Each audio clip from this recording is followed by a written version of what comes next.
Behind Gaza's woes, Why This Fight is So Unequal by John Podhoretz. The difference between Hamas and Israel are so profound it's almost as though the two aren't living in the same century.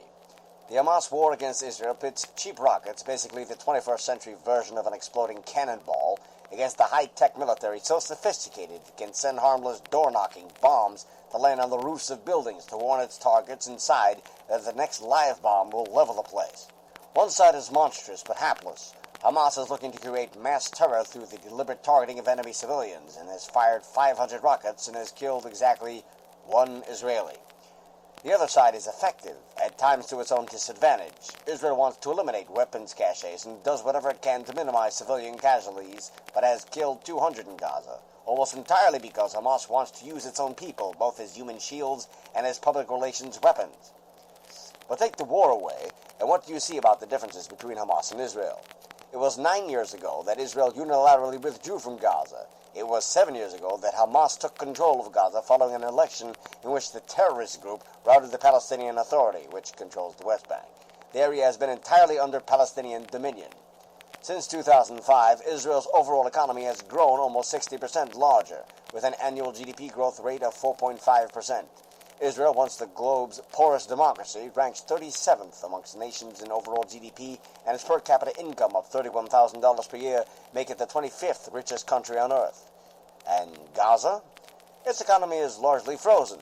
Its per capita income hovers around $2,000. Because its people elected a terrorist group dedicated to the destruction of Israel, almost all economic ties between the growing economic giant and the basket case have been severed. No rational outside investor wants to have anything to do with Gaza, given its management and the simple fact that its government seems to be obsessed with getting itself into a destructive war with its neighbor every couple of years. And not only that, but Gazans exist in a bizarre condition known nowhere else on earth.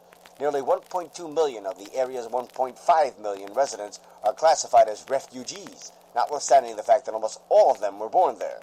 They live in 8 refugee camps, towns that are now 65 years old.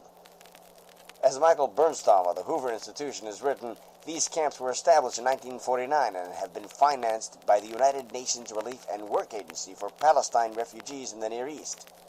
Yet far from seeking to help residents build a new and better life, either in Gaza or elsewhere, UNRWA is paying millions of refugees to perpetuate their refugee status, generation after generation, as they await their forcible return to the land inside the State of Israel. Meanwhile, Israel has economic and political problems of its own, but its problems have been generated in large measure by the rapidity of its economic growth. Housing has become insanely expensive, in part, as in New York City, foreign investors looking to diversify their personal holdings think Israeli real estate is a good value for them.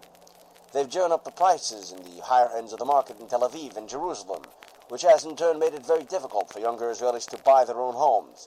This affordability crisis led to the large-scale protests in 2011 that led to national elections in which, for the first time in the nation's history, domestic issues took precedence over foreign and military issues.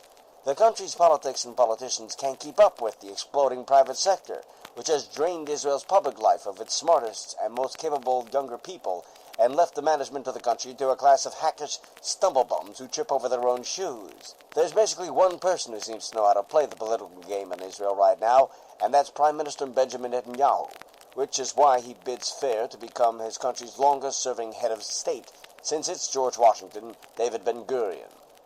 Bibi could use some of the Syria's rivals, but he doesn't have any because everyone who could be decided they can do better. Israel is a first-world country with first-world problems. Gaza is a 65-year-old refugee camp run by vicious terrorists who can't shoot straight, and even when they do, they can see their rockets destroyed by the most advanced system of air defense the world has ever seen. It's not a fair fight, and thank God for that. Attacking Israel with the Genocide Lie by Jonah Goldberg. Here's the difference between us, Israeli Prime Minister Benjamin Netanyahu explained on Fox News Sunday. We're using missile defense to protect our civilians, and they're using their civilians to protect their missiles. It's a classic talking point. It's also objectively true, and that truth is very frustrating for Israeli critics. All one needs to do to delve into the muck of Twitter and read the timelines and hashtags such as Gaza under attack and genocide in Gaza. Quote, they're killing the women and children to ensure there won't be a new generation of Palestine. Quote, One Holocaust can never justify another. And let's not even talk about the globally trending hashtag Hitler was right. Of course, it's not just on Twitter. Mahmoud Abbas, the head of the feckless Palestinian Authority, recently condemned Israel for committing genocide in Gaza. For decades, political cartoonists and cartoonish politicians have been jaw-jawing about how Israel now wears the SS uniform. This, too, is basically a talking point, and a very old one.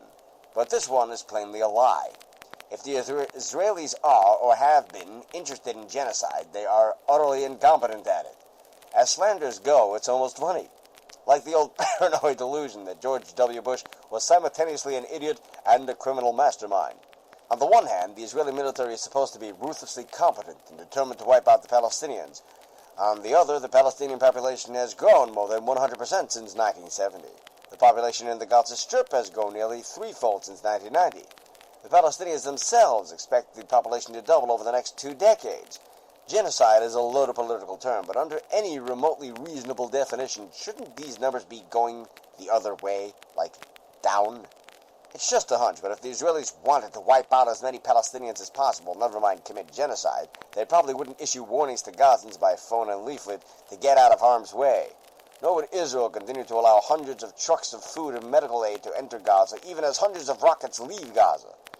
And if Hamas were chiefly concerned with protecting Palestinian lives, it wouldn't employ Gazans to stay in their homes, serving as human shields and inflating the body count as a propaganda prop to increase international pressure on Israel.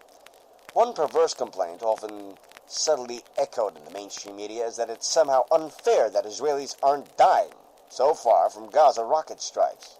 The Israelis have the Iron Dome defense system, which intercepts the rockets aimed at civilians. They also have bomb shelters. The Palestinians don't. They have these things because, as Netanyahu said, Israelis are interested in protecting their citizens.